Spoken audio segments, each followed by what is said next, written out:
வணக்கம் என் அன்பு தம்பிகளா தங்கைகளா உங்க எல்லாருக்கும் வணக்கம். எல்லாரும் எப்படி இருக்கீங்க? சூப்பரா இருப்பீங்கன்னு நினைக்கிறேன். இன்னைக்கு நம்ம டாபிக்குள்ள போறதுக்கு முன்னாடி ஒரு சில விஷயங்களை பத்தி நம்ம பேசியாகணும். ஸோ கடந்த 3 செக்ஷன்ஸ் ஆர் 4 செக்ஷன்ஸா நம்ம நிறைய வீடியோஸ் போட்டிருப்போம். அதை பத்தின சம்ஸ் எல்லாமே நீங்க கண்டிப்பா ப்ராக்டிஸ் பண்ணியிருப்பீங்க அப்படின்னு நான் நம்புறேன். ஸோ அதில் ஏதாவது டவுட் இருந்தது அப்படின்னா தயவு செஞ்சு அதே கமெண்ட் செக்ஷன்ஸ்ல கமெண்ட் பண்ணுங்க. நிச்சயமா அந்த டவுட்ஸ் என்னன்றதை கிளியர் பண்றோம். ஸோ முன்னாடி சொன்ன மாதிரி தான் எத்தனை சம்ஸ் நம்ம சால்வ் பண்ணுறோமோ அந்த அளவுக்கு நம்மளுடைய ஸ்ட்ரென்த் பார்த்தீங்கன்னா அதில் இன்க்ரீஸ் ஆகிட்டே இருக்கும். நம்மளுடைய கான்ஃபிடன்ஸ் லெவலும் அந்த எக்ஸசைஸில் ரொம்ப ரொம்ப இன்க்ரீஸ் ஆகிட்டே இருக்கும் அப்படின்றது தான். ஸோ அதனால் ப்ராக்டிஸ் பண்ணிகிட்டே இருங்க, விடாமல் ப்ராக்டிஸ் பண்ணுங்கள். ஸோ நீட் முதல்ல ஆரம்பிக்கும் போது நிறைய ஸ்டூடெண்ட்ஸ் கிட்ட நான் பார்க்குற விஷயங்கள் என்ன அப்படின்னா, முதல்ல ரொம்ப ரொம்ப ரொம்ப ஆசையாக ஆரம்பிப்பாங்க, ரொம்ப ஆர்வமாகவும் ஆரம்பிப்பாங்க. ஸோ கொஞ்ச நாள் கிளாஸ் போன பிறகு என்னத்துக்கு நம்ம போயிட்டோமோ அப்படின்ற ஒரு திங்கிங் அவங்களுக்குள்ள வந்துடும். ஸோ ஒரு 2 ஃபெயிலியர்ஸ் பார்த்த பிறகு, ஃபெயிலியர் மீன்ஸ் நான் சொல்றது நடுவில் ஏதாவது டெஸ்ட் வச்சாங்க அப்படின்னா டெஸ்ட்ல லோ மார்க்காக வந்துருச்சு அப்படின்னா நமக்கு இது செட் ஆகாதோ அப்படின்னு நான் நினச்சிருவாங்க. ஸோ இதெல்லாம் பற்றி எதுவுமே கண்டுக்க வேண்டாம். ஏன் அப்படின்னா உங்களுடைய ப்ரோக்ரஷன் தான் ரொம்ப முக்கியமானது. டெய்லியும் ப்ராக்டிஸ் பண்ணிட்டே இருங்க. ஸோ அது என்ன வருதோ அதை நம்ம ஏற்றுக்கலாம். பட் ஆனால் நம்ம ஒர்க் பண்ணது அப்படின்றது கடைசியில் நினைக்கும் பொழுது நிச்சயமாக நம்ம ஹார்ட் ஒர்க் பண்ணணும் அப்படின்ற ஒரு நம்பிக்கை நமக்குள்ளே இருந்தாலே போதுமானது. ரிசல்ட் எதுவாக இருந்தாலும் நம்மளால் அக்செப்ட் பண்ணிக்க முடியும். இல்லை நான் இன்னமும் கொஞ்சம் படிச்சிருக்கணும், நான் சோம்பேறித்தனமாக இருந்துட்டேன், நான் விளையாட்டுத்தனமாக இருந்துட்டேன்னு நீங்கள் திங்க் பண்ணிட்டீங்க அப்படின்னா ஸோ அந்த கில்ட்டே நமக்கு ஒரு பெரிய பனிஷ்மெண்ட்டை கொடுக்குற மாதிரி ஆகிடும். அதனால தான் சொல்கிறேன், முதல்ல இருந்தே இந்த ஜேர்னியை ஸ்டார்ட் பண்ணுறதுல இருந்தே ஹார்ட் ஒர்க் அப்படின்றது கண்டிப்பாக தேவை. ஸ்மார்ட் ஒர்க்லாம் நிறைய விஷயங்கள் சொல்லுவாங்க, அதை பற்றி நம்ம பேச வேண்டாம். எனக்கு அதெல்லாம் பெரிய நம்பிக்கையும் இல்லவே இல்லை. ஹார்ட் ஒர்க் அப்படின்றதுல மட்டும்தான் ரொம்ப ஒரு நம்பிக்கை தேவை. ஸோ கடினமாக உழைக்கணும், கண்டிப்பாக ஹார்ட் ஒர்க் இருந்தால் மட்டும்தான் பண்ண முடியும். இந்த ஸ்மார்ட் ஒர்க் அப்படின்றதுலாம் நீங்கள் சும்மா ஒரு கேல்குலேஷன் அப்படி பார்த்துலாமே தவிர்த்து ஸோ நான் 1 ஹவரில் படித்து முடிச்சிருவேன், மொத்த புக்கையும் ஒரு யூனிட் நான் 1 ஹவர்லேயே நம்ம ஈஸியாக சால்வ் பண்ணிடலாம் அப்படின்றதெல்லாம் கிடையவே கிடையாது. நிறைய விஷயங்கள் சால்வ் பண்ணணும். ஸோ அதனால் ஹார்ட் ஒர்க் அப்படின்றத எப்பவுமே கையில் எடுத்துங்க. ஸோ லாஸ்ட் கிளாஸில் பார்த்தோம்னா எரர்ஸ் ஆஃப் மெஷர்மெண்ட்ஸ் அப்படின்ற ஒரு டாப்பிக்கை ஸ்டார்ட் பண்ணோம். ஸோ அதை பேஸ் பண்ணி ஒரு சம்ஸ் மட்டும் நம்ம பார்த்தோம். அதே போல் சிக்னிஃபிகன்ட் ஃபிகர்ஸ் பார்த்தோம். அப்புறம் பார்த்தீங்கன்னா ரவுண்ட் ஆஃப் வேல்யூஸ் நம்ம பார்த்துருந்தோம். இதெல்லாம் லாஸ்ட் செக்ஷன்ஸில் நம்ம பார்த்துருக்கக்கூடிய பார்ட்ஸ் மொத்தமாகவே. ஸோ இந்த செக்ஷன்ஸில் நம்ம பார்க்கக்கூடிய விஷயங்கள் என்ன அப்படின்னா propagations of error, propagation of error. Okay, so இப்போ எரர்ஸ் அப்படின்றது நம்ம லாஸ்ட் கிளாஸ்ல நம்ம சில டிஸ்கஸ் பண்ணியிருப்போம். எதுவாக இருந்தாலும் நம்ம செய்யக்கூடிய விஷயங்கள் எரர் வரதான் செய்யும். ஒரு பெண் இருக்கு என்கிட்ட. இப்போ இந்த பெண் பார்த்தோம் அப்படின்னா ஒரே இடத்துல எல்லாமே செய்ய மாட்டாங்க. இந்த கார்க் அப்படின்றது தனியாக ஒரு இடத்துல செய்வாங்க.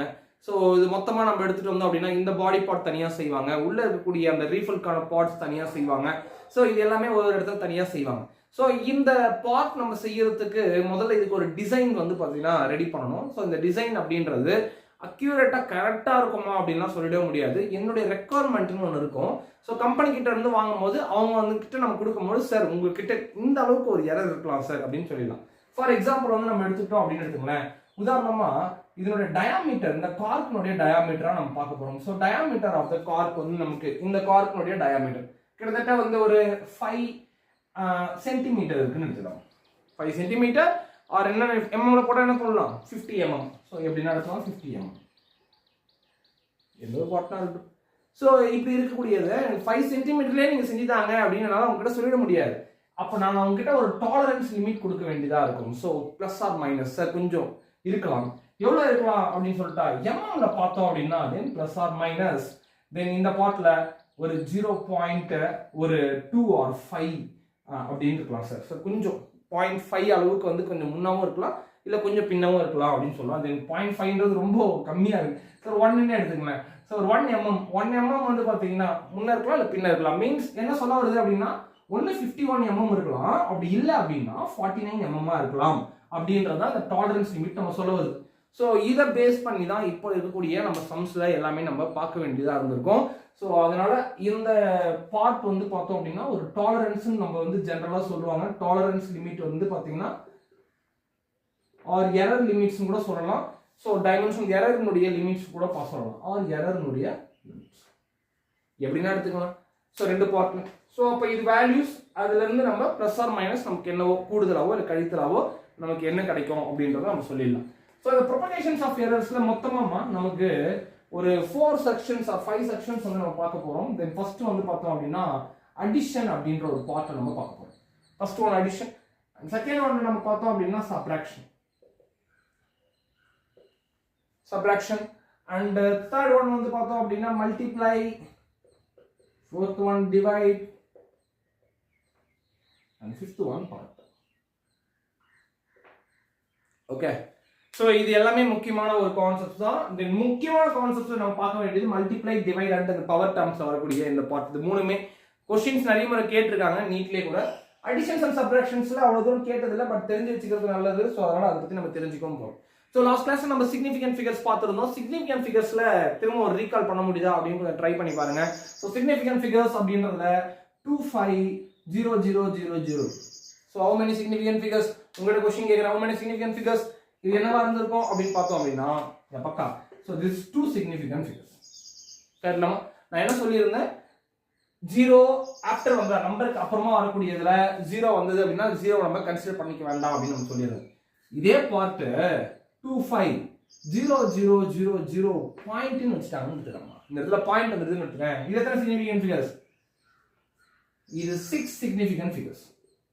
இதை பத்தி பேச கொஞ்சம் மறந்துட்டோம், அதனால ஜஸ்ட் கொஞ்சம் அடிஷனலா ஆட் பண்ணிக்கோங்க. இது கொஞ்சம் தேவையான ஒரு பார்ட். ஸோ பாயிண்ட் இருந்தது அப்படின்னா கண்டிப்பா இந்த மொத்த வேல்யூஸையும் நம்ம கன்சிடர் பண்ற மாதிரி இருக்கும். ஸோ பாயிண்ட் இல்லைன்ற பட்சத்தில் மட்டும்தான் நம்மளால இந்த 2 அப்படின்றத நம்மளால எடுக்க முடியும் சிக்னிஃபிகன்ட் ஃபிகர்ஸ்ல. நேற்று அந்த ஒரு டேர்ம் விட்டுட்டு இருந்தேன், இதுல அது சொல்ல மறந்துட்டேன். இந்த பார்ட்டை வந்து அங்க நோட் பண்ணிக்கிறது ரொம்ப முக்கியமான ஒரு விஷயம். சரிங்களா? ஸோ அதே போல வந்து ஒரு ரவுண்ட் ஆஃப் நம்பர்ஸா இல்லாம, நம்பர்ஸ் மட்டுமா இல்லாம அது ஒரு யூனிட்ல ரெப்ரசென்ட் பண்ணிட்டாங்கன்னு எடுத்துங்களேன். இப்போ ஃபார் எக்ஸாம்பிள் 2500 கிலோகிராம் அப்படின்னு ரெப்ரசென்ட் பண்ணிட்டாங்கன்னா இது எத்தனை சிக்னிஃபிகன்ட் ஃபிகர்ஸ் கேட்டாங்கன்னா இதுல பாயிண்ட் கிடையாது, இருந்தாலும் இது 4 சிக்னிஃபிகன்ட் ஃபிகர்ஸ் தான் நம்ம சொல்லணும். புரியுதுங்களா? ஸோ இந்த மாதிரி யூனிட்ஸ் கொடுத்துட்டாங்கன்னா கிலோகிராம், மீட்டர், செகண்ட்ஸ் அப்படின்றது எதனா ஒன்று கொடுத்துட்டு கேட்டாங்க அப்படின்னா அது எத்தனை சிக்னிஃபிகன்ட் ஃபிகர்ஸ் அப்படின்னு கேட்டாங்க அப்படின்னா நம்ம 4 சிக்னிஃபிகன்ட் ஃபிகர்ஸ் தான் சொல்லணுமே தவிர்த்து 2 சொல்லிடக்கூடாது. ஓகே, ஸோ இந்த 3 பாயிண்ட்ல கொஞ்சம் கவனமா இருங்க. சிக்னிஃபிகன்ட் ஃபிகர்ஸ்ல நேற்று கொஞ்சம் விட்ட பாயிண்ட் அது. ஸோ அந்த விட்ட பாயிண்ட் தான் நான் ரீகால் பண்ணியிருக்கேன், எழுதி வச்சுக்கோங்க.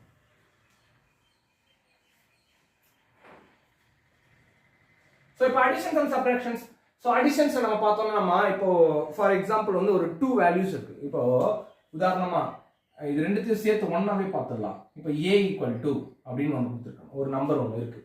ஸோ இந்த a வந்து பார்த்தோம் அப்படின்னா a plus or minus change of a. இந்த டெல்லுன்னு மாதிரி போட்டிருக்கோம் இல்லையா, இந்த ட்ரையாங்கிள் இது பேர் டெல்லுன்னு சொல்லுவாங்க ஒரு சில டேர்ம்ல.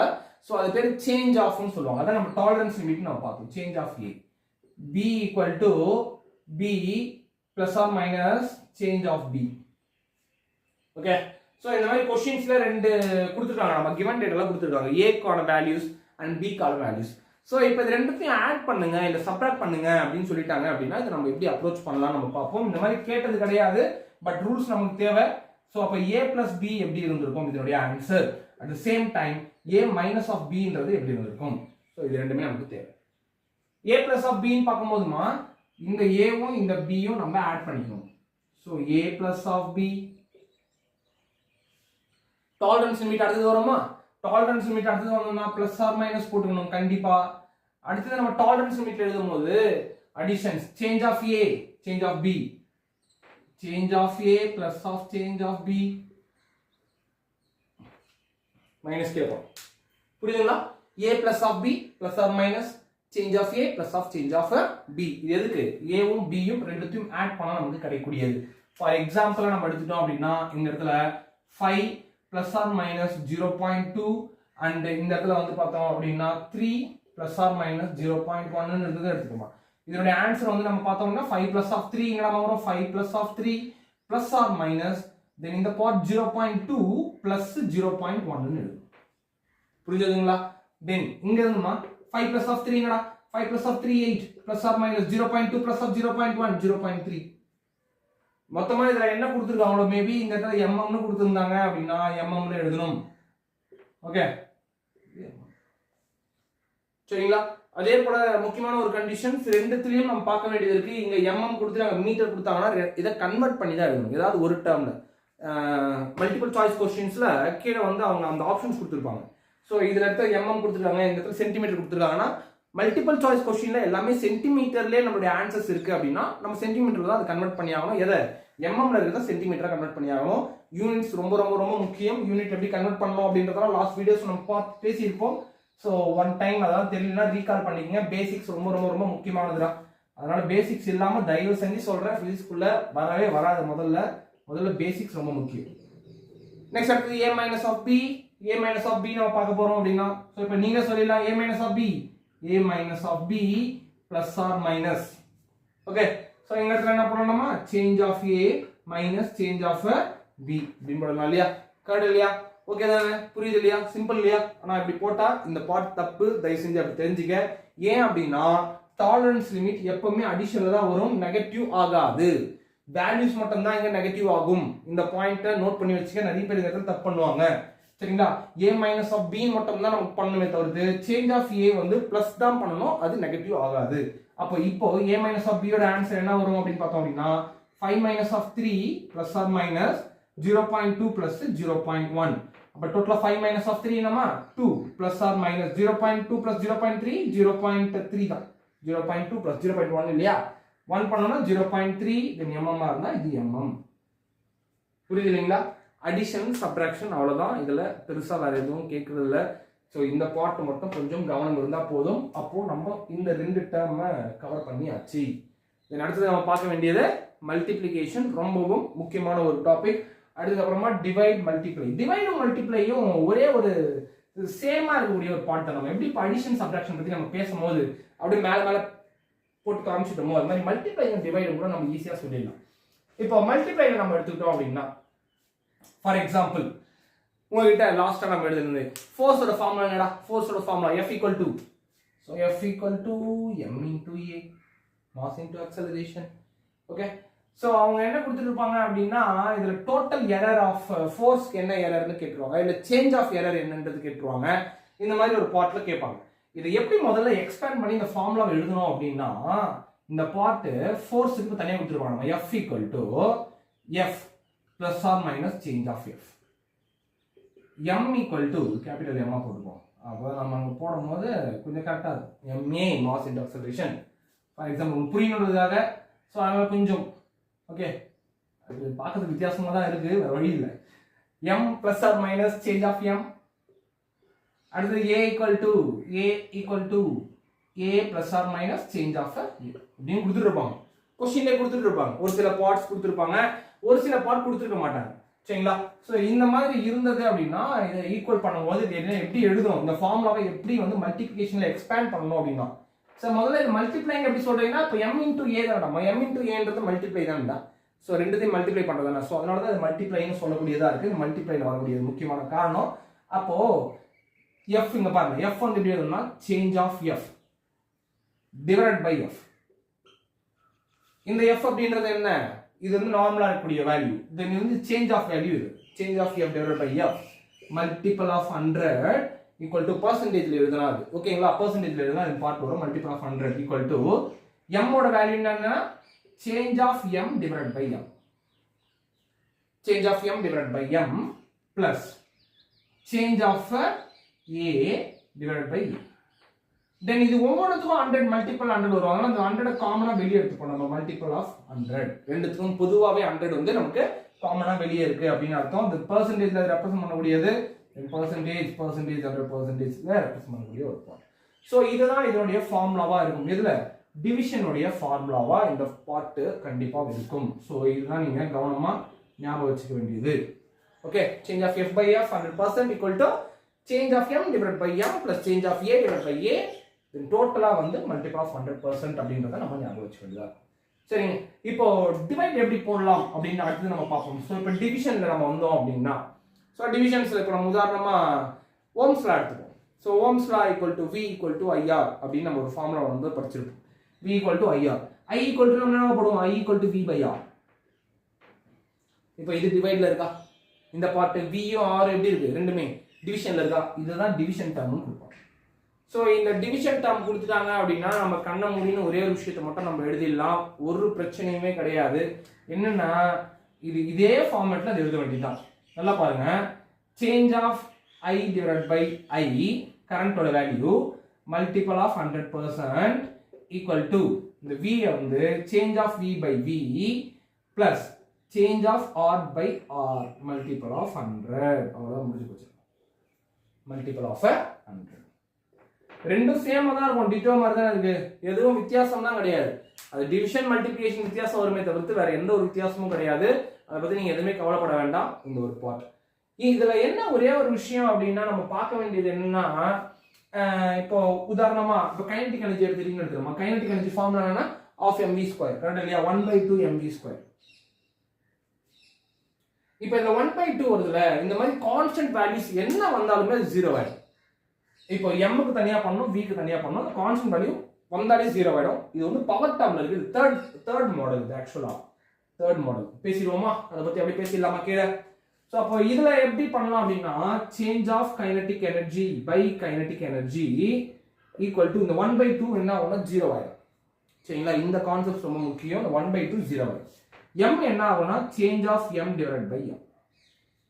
Okay, change of m divided by m plus இதுதான் நம்ம அந்த பவர் டேர்ம்னு சொன்னது. பவர்ல இப்போ ஸ்கொயர் வருதா, v ஸ்கொயர் வருதா, இந்த மாதிரி பவர் டேர்ம் வந்துட்டா அந்த பவர் டேர்மை டிஃபரன்ஷியேஷன் பண்ணுவோம் இல்லைங்களா? அந்த டிஃபரன்ஷியேஷன் மேத்தமெட்டிக்ஸ்ல வரும் இல்லையா? x power of n equal to n into x power of n minus 1 அப்படி நம்ம போடுவோம் டிஃபரன்ஷியேஷன்ல. இங்க n minus 1 லாம் போட மாட்டோம், பட் ஆனா இந்த 2 வந்து முன்னாடி போய்டும். 2 multiple of change of v by v. But change of m by m plus 2 into change of v by v அப்படின்றது நம்ம போட வேண்டியதா இருக்கும். சோ இந்த பார்ட் தான் நம்ம முக்கியமா கவனிச்சு. தென் அப்புறம் இதுல என்ன சந்தேகம் வரும் அப்படின்னா, சார் இங்க உதாரணத்துக்கு இதை நீங்க எடுத்துட்டீங்க அப்படின்னா i equal to v r power minus 1 நீங்க போட்டுக்கலாமே. அப்ப r பவர் -1 அப்படின்றது மைனஸ் முன்னாடி வந்து முன்னாடி வருமே அப்படின்றது மட்டும் இங்க நடக்காது. தென் அதை மட்டும் கொஞ்சம் கவனிச்சுக்க, அந்த மாதிரி வராது. இந்த இந்த இந்த பார்ட் நீங்க வந்து யோசிக்காதீங்க. இந்த மாதிரி மைனஸ் போட்டு முன்னாடி இந்த இடத்துல மைனஸ் போட்டு சேஞ்ச் ஆஃப் r பை rன்னு போட்டுறாது, அந்த மாதிரி வராது. எதுவா இருந்தாலுமே இங்க பிளஸ்ல தான் வரணும். கவுண்ட் மைனஸ் நெகட்டிவ்ல கவுண்ட் வரக்கூடாது. சரியா? சோ இந்த பார்ட் கவனமா இருக்கு. ஏன்னா இந்த சந்தேகம்லாம் காமனா நமக்கு அரைஸ் ஆகக்கூடிய ஒரு பார்ட். சோ அதனால ப்ரொபகேஷன்ஸ் ஆஃப் எரர்ல மொத்தமா நம்ம ஒரு 5 டைப் பத்தி பார்த்திருக்கோம். என்ன நம்ம பார்த்திருக்கோம்? Addition, subtractions, multiplication, divisions and power டேர்ம்ஸ்ல என்னென்னலாம் இருந்தா எப்படி சால்வ் பண்ணலாம் அப்படின்ட்டு. ஸோ சம்ஸ் சால்வ் பண்ணா ஒரு கிளியாரிட்டி நமக்கு கிடைச்சிடும். இப்போ அடுத்து நம்ம சம்ஸ் தான் சால்வ் பண்ண போறோம். இப்போ இங்க ஒரு சம் நம்ம பார்க்குறோம். இந்த சம்ல பார்த்தோம் அப்படின்னா, a car travels a distance 10 plus or minus 2 meter அப்படின்னு கொடுத்துட்டாங்க. ஸோ எவ்வளவு தூரம் வந்து அதனுடைய டிஸ்டன்ஸ் டிராவல் பண்ணியிருக்கு அப்படின்றது in a time of 5 plus or 1 seconds அப்படின்னு கொடுத்துட்டாங்க. with respect to time கொடுத்துட்டாச்சு. find the change in velocity அப்படின்னு கேட்டாங்க. அப்போ நல்லா கவனிச்சிங்க, இந்த மாதிரி சேஞ்ச் இன் வெலாசிட்டி அப்படின்னு கொடுத்தாங்க அப்படின்னா இது சேஞ்ச் ஆஃப் v தான் நம்ம என்னன்னு கண்டுபிடிக்கணும். புரியுதுங்களா நான் சொல்றது? அப்போ நமக்கு ஜெனரலா ஒரு டவுட் கேட்கும், அப்போ வெலாசிட்டின்றது என்னவா இருக்கும் அப்படின்ற ஒரு டவுட் வரும்ல. இப்போ சேஞ்ச் இன் வெலாசிட்டி கண்டுபிடிக்கணும். ஏன் அப்படின்னா இப்போ வெலாசிட்டி ஜெனரலா எப்படி எழுதுவோம்? அப்போ velocity v equal to velocity plus or minus change in velocity அப்படின்னு நம்ம எழுதி ஆகணும். சேஞ்ச் இன் வெலாசிட்டி அவங்க கண்டுபிடிக்கணும்னு சொல்லிட்டாங்க. அப்போ வெலாசிட்டி நமக்கு தெரியணும் இல்லையா? ஸோ வெலாசிட்டி தெரியணும் இல்லையா? அந்த வெலாசிட்டி நம்ம என்ன பண்ணணும் அப்படின்னா, ஃபர்ஸ்ட் எடுத்தோடனே வெலாசிட்டியை கண்டுபிடிக்கிறதுக்கு ஜெனரல் ஃபார்மேட்டை நம்ம யூஸ் பண்ணணும். ஸோ வெலாசிட்டி அப்படின்றது நம்ம என்ன எழுதுவோம்? Displacement by time taken. Displacement by time taken. So இதோட டிஸ்பிளேஸ்மெண்ட் எவ்வளோ நம்ம வந்து பார்த்தோம்னா 10. இந்த நம்பர் தான் நம்ம எடுக்கணும். நல்லா புரிஞ்சுக்கணும். 10ன்ற நம்பர் தான் இருக்கணும். பை டைம் டேக்கன் எவ்வளோ? 5. 10 by 5 எவ்வளோமா? 2 meter per second. So இது அந்த வெலாசிட்டியா இருந்திருக்கும். இப்போ சேஞ்சிங் வெலாசிட்டி என்னன்னு கண்டுபிடிக்கணும். இப்போ நம்ம என்ன பண்ணணும்? இது மேத்தமெட்டிக்கலா டிரைவ் பண்ணணும். தென் அப்போ velocity v equal to displacement d by time t. இது எப்படி எழுதலாம்? டிவிஷன் இருக்கு. Change of v by v equal to change of d by d plus change of t by t ன்னு எழுதலாமா? நம்ம முன்னாடி பார்த்தோம் இல்லையா? ஃபார்முலா பிரகாரம் இதை அடாப்ட் பண்ணியாச்சு. அப்போ சேஞ்ச் ஆஃப் v தான் நம்ம கண்டுபிடிக்கணும். கண்டுலாமா? v ஓட வேல்யூ என்ன? v ஓட value 2 equal to change of d. so change of d ஓட வேல்யூ என்னடாமா? d இங்க change of d 2, then 2 divided by 10 plus change of t ஓட வேல்யூ என்ன? 1 divided by, புரியுதுங்களா என்ன போட்டுருக்கோம் அப்படின்னு சொல்லிட்டு? அவ்வளவுதான். நம்ம இப்போ காமனா இது எல்சிஎம் எடுத்து இது சால்வ் பண்ணா முடிஞ்சிரும். அப்ப பேஸ்ல இங்க நம்ம பார்த்தோம் அப்படின்னா change of v by 2 equal to 2 by 10 plus 1 by 5. 10 பேஸ்ல காமனா வரணும். அப்ப LCM பத்தி பேசுறவங்க அப்ப 10 வரணும். 5 கூட என்ன மல்டிப்ளை பண்ணோம்? 2 ஆல மல்டிப்ளை பண்ணோம். அப்ப 1 கூட மேல 2 மல்டிப்ளை பண்ணா 1 2s are 2 by 5 2s are நம்ம 10. ரைட் இல்லையா? இப்போ டோட்டலா change of v equal to base காமனா வந்துருச்சு அப்படின்னா மேல இருக்கக்கூடிய அந்த நியூமரேட்டர் நம்ம ஆட் பண்ணிக்கலாம். அப்போ 4/10 4/10 is nothing but 0.4. அப்போ change of v by 2 இதுலயும் by 2 விட்ட மாதிரி change of v by 2 equal to 4/10 ன்றது 0.4.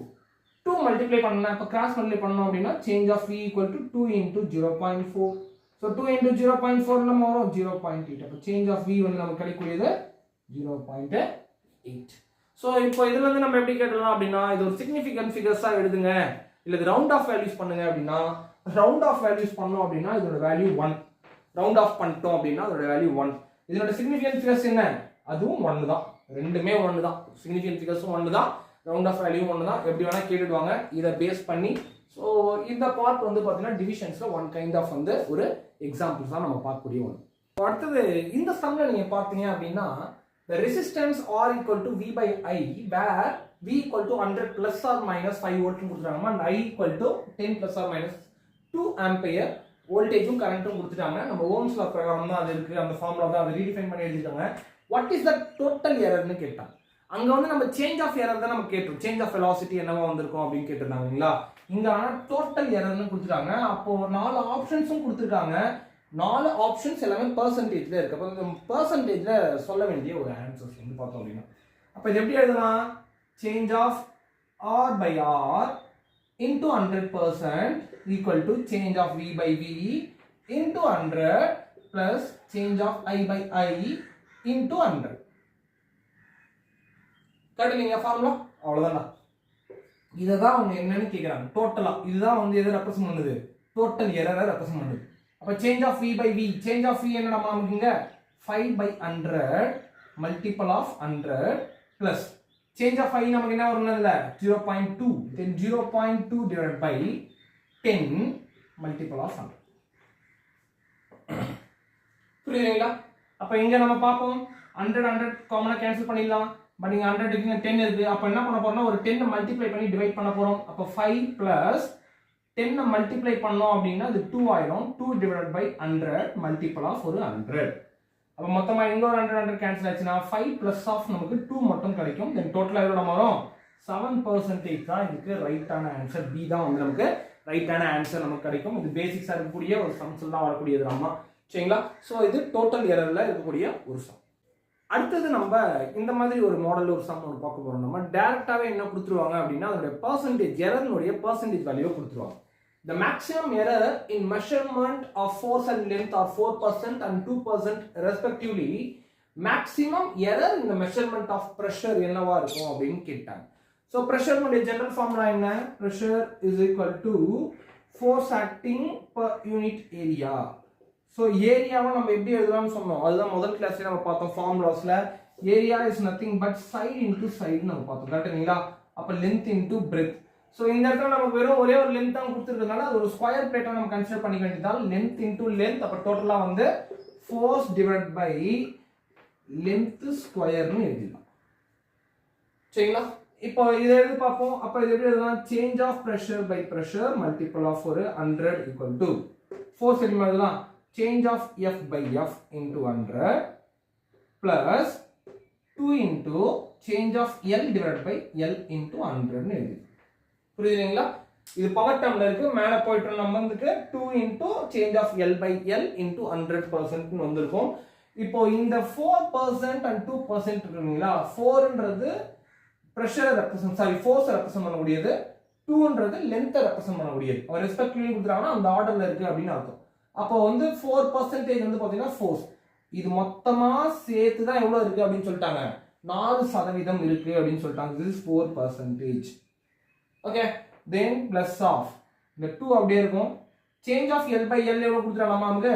அது வந்து ஒரு 2%, then 2%. அப்ப மொத்தமா 4%, 2 into 2 நமக்கு கிடைக்கும். again ஒரு 4%, நமக்கு டோட்டலா அப்போ 8% இதனுடைய டோட்டல் எரர் நமக்கு கிடைக்கும். ஆப்ஷன் வந்து இதுக்கு ஃபோர்த் ஆப்ஷன் தான் ரைட்டான ஆப்ஷன் 8%. ஸோ அப்போ வித்தியாசமா வந்து ஒரு 3 சம்ஸ் வந்து நம்ம பார்த்துருக்கோம். இந்த மாதிரி சம்ஸ் நீட்ல கேட்டிருக்காங்க. ஸோ இதுல கொஞ்சம் கவனமா இருங்க. இந்த மாதிரி மாடல்ஸ்ல சம்ஸ் அவங்க கேட்டிருக்காங்க. ஸோ இந்த மாடல்ஸ் வந்து நம்ம பார்க்க வேண்டியது அப்படின்றது ரொம்ப ரொம்ப முக்கியமானது. இன்னும் லாஸ்டா ஒரே ஒரு டாபிக் மட்டும் தான் இதுல பேலன்ஸ் இருக்கு. என்ன பேலன்ஸ் அப்படின்னா சிக்னிஃபிகன்ட் ஃபிகர்ஸ் அப்படின்ற ஒரு டாபிக்ஸ்ல அதில் பேஸ் பண்ணி சில சம்ஸ். ஸோ இதெல்லாம் நம்ம சிக்னிஃபிகன்ட் ஃபிகர்ஸ் பார்த்துட்டோம். இது கம்பைன் பண்ணி கேட்பாங்க அப்படின்றத நான் சொல்லிட்டேன். அப்படி இல்லாம பியூரா வந்து பார்த்தீங்கன்னா சிக்னிஃபிகன்ட் ஃபிகர்ஸ்லேயே பேஸ் பண்ணி சில சம்ஸும் கேட்பாங்க. அது என்னன்றத இப்போ நம்ம பார்த்தோம்.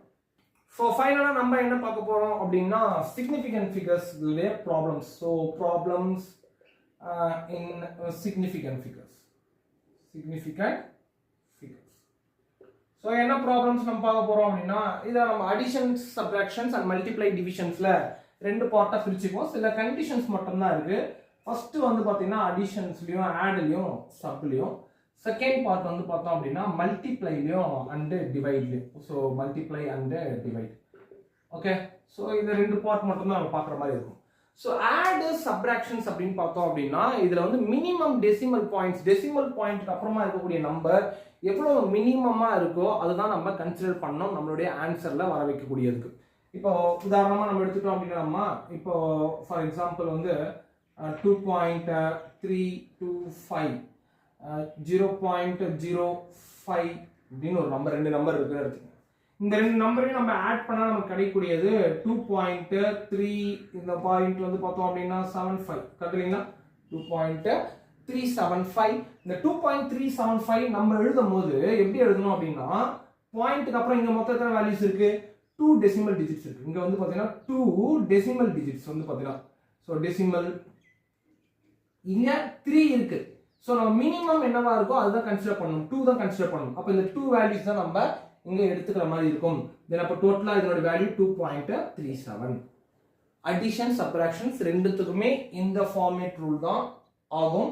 இதுல ரொம்ப முக்கியமானது பாயிண்ட்டுக்கு அப்புறம் எத்தனை மினிமம் வேல்யூ இருக்கோ அத்தனை மினிமம் வேல்யூ தான் நம்ம ஆன்சர்ல போடுற மாதிரி வரும். ஓகே, மேபி அந்த ரவுண்ட் ஆஃப் இருக்க மாதிரி இருந்ததுன்னா இப்போ இங்க இன் கேஸ் இங்க அகைன் இங்க ஒரு 6 ஒன்று இருந்தது, நம்ம இங்க ஒரு 6 ஒன்று போட்டிருக்கோம் அப்படின்னா 5க்கு அப்புறமா ஒரு நம்பர் மேல அதிகமாக எழுதிருந்தோம். அப்ப கண்டிப்பா 5 ஒரு நம்பர் கடன் கொடுத்துருவோம்ல. அப்ப இந்த ஆன்சர் என்ன வரும்னா 2.38ன்னு வந்துடும். சரிங்களா? அவ்வளவுதான், வேற எந்த ஒரு விஷயமும் கிடையாது. நீங்க ஞாபகம் வச்சுக்க வேண்டியது அடிஷன், சப்ட்ராக்ஷன் வந்தது அப்படின்னா டெசிமலுக்கு அப்புறம் எத்தனை மினிமம் நம்பர்ஸ் இருக்கு, நம்ம எத்தனை ஆட் பண்றோமோ எத்தனை இருக்கட்டும், ஒரு 5 நம்பர் கூட அவங்க கொடுத்துருவாங்க. டோட்டலா ஆட் பண்ணி இதனுடைய சிக்னிஃபிகன்ட் ஃபிகர்ஸ் எழுதுங்க அப்படின்னு சொல்லிடுவாங்க, மினிமம் சிக்னிஃபிகன்ட் ஃபிகர்ஸ். அப்போ மினிமமா டெசிமலுக்கு அப்புறம் எத்தனை நம்பர்ஸ் இருக்கோ. ஆனா இதுல நீங்க நினைச்சு பாருங்க, இது வந்து பார்த்தோம் அப்படின்னா சிக்னிஃபிகன்ட் ஃபிகர்ஸ்ல இது 1 சிக்னிஃபிகன்ட் ஃபிகர்ஸ் தான் நம்ம பார்ப்போமே. அதனால நீங்க 1ன்னு போட்டு போறீங்க, 2.3ன்ற மாதிரி போட்டு போறீங்க. அது தப்பு, அந்த மாதிரி வராது. அது வந்து மல்டிப்ளை டிவிஷன்ஸ் தான் அந்த டாபிக் உள்ள போகும். இங்க அடிஷன், சப்ட்ராக்ஷன்ல டெசிமலுக்கு அப்புறமா எத்தனை டிஜிட்ஸ் இருக்கோ அத்தனையும் நம்ம கன்சிடர் பண்ணணும். அந்த 0 இருந்தா 0வும் கன்சிடர் பண்ணணும். புரியுதுங்களா? சோ இது அடிஷன், சப்ட்ராக்ஷன்ஸ்ல இருக்கக்கூடிய ரூல்ஸ். சோ மல்டிப்ளிகேஷன்ஸ்ல ஒரே ஒன்று தான், லோயர் சிக்னிஃபிகன்ட் ஃபிகர்ஸ் நம்ம கன்சிடர் பண்ணணும். So lower significant figures. இப்போ ஒரு உதாரணமா ஒரு ஆன்சர் 2.325 into 2.7 அப்படின்னு ஒரு நம்பர் கொடுத்துருக்காங்கன்னு எடுத்துக்கலாமா. இதுக்கு ஆன்சர் கொடுத்தீங்க, ஒரு ஆன்சர் நமக்கு எதனா ஒன்று கிடைக்குது அப்படின்ற பட்சத்துல அந்த கிடைக்கக்கூடிய ஆன்சர் 2 சிக்னிஃபிகன்ட் ஃபிகர்ஸ் தான் நமக்கு கிடைக்கணும். ஸோ ஃபைனலா நீ எழுதும் போது உன்னுடைய ஆன்சர் 2 சிக்னிஃபிகன்ட் ஃபிகர்ஸ்ல தான் இருக்கும். புரிஞ்சுங்களா? உதாரணமா ஏதாவது ஒரு நம்பர் வருது, இப்போ 63.527 ஏதோ ஒரு வந்திருக்குன்னு எடுத்துங்க, எனக்கு தெரியல, ஜஸ்ட் ஒரு எக்ஸாம்பிள் சொல்றேன். இந்த மாதிரி வந்திருக்கு அப்படின்னா நமக்கு 2 இருந்தா நம்ம 63 மட்டும் தான் நம்ம கன்சிடர் பண்ணணும். புரியுதுங்களா? 63 மட்டும் தான் கன்சிடர் பண்ணணும். இதுல லோயர் சிக்னிஃபிகன்ட் ஃபிகர்ஸ் என்னவோ அதை எடுத்துக்க வேண்டியதா இருக்கும். இங்க இடத்துல டெசிமலுக்கு அப்புறம்லாம் நம்ம கன்சிடர் பண்ணக்கூடாது, மொத்தமா பார்க்கணும். எது கம்மியா இருக்கோ அதை வந்து நீங்க கன்சிடர் பண்ணணும். அடிஷன், சப்ட்ராக்ஷன்ஸ் டெசிமலுக்கு அப்புறமா எத்தனை கம்மி லீஸ்ட் டிஜிட் இருக்கோ அது ஆன்சர்ல கொண்டு வர மாதிரி பார்க்கணும். ஸோ இது டிவிஷன்ஸ்க்கும் இதே தான் அப்ளை ஆகும், அடிஷன், சப்ட்ராக்ஷன்ஸ்க்கும் இதே மாதிரி மெத்தட் தான் அடிஷன் ஆகும். ஸோ அடிஷன், சப்ட்ராக்ஷன்ஸ் ஒரு rule and multiply and division அப்படின்றது ஒரு ரூலா வந்து செயல்படும். ஸோ இந்த பார்ட் மட்டும்தான் சிக்னிஃபிகன்ட் ஃபிகர்ஸ்ல ப்ராப்ளம்ஸா கேட்டாங்கன்னா இந்த மாதிரி ஒரு டர்ம்ஸ் கேட்கறதுக்கு வாய்ப்புகள் இருக்கு. ஸோ அதனால இந்த பார்ட்ல பார்ப்போம். ஸோ இன்னும் இந்த யூனிட்டை முடிக்கிறதுக்கு நம்ம கிட்ட இருக்கக்கூடியது இன்னும் வெர்னியர் காலிஃபயர் அண்ட் ஸ்க்ரூ கேஜ் அப்படின்ற ஒரு 2 டாபிக் மட்டும்தான், ரொம்ப முக்கியமான டாபிக்கும் கூட, அதிகமா நம்ம கவர் பண்ணாத ஒரு டாபிக்கும் கூட. ஸோ அந்த டாபிக் வந்து அடுத்த செக்ஷன்ஸ்ல நம்ம கம்ப்ளீட் பண்ணுவோம். அடுத்த கிளாஸ் சந்திக்கலாம். நன்றி.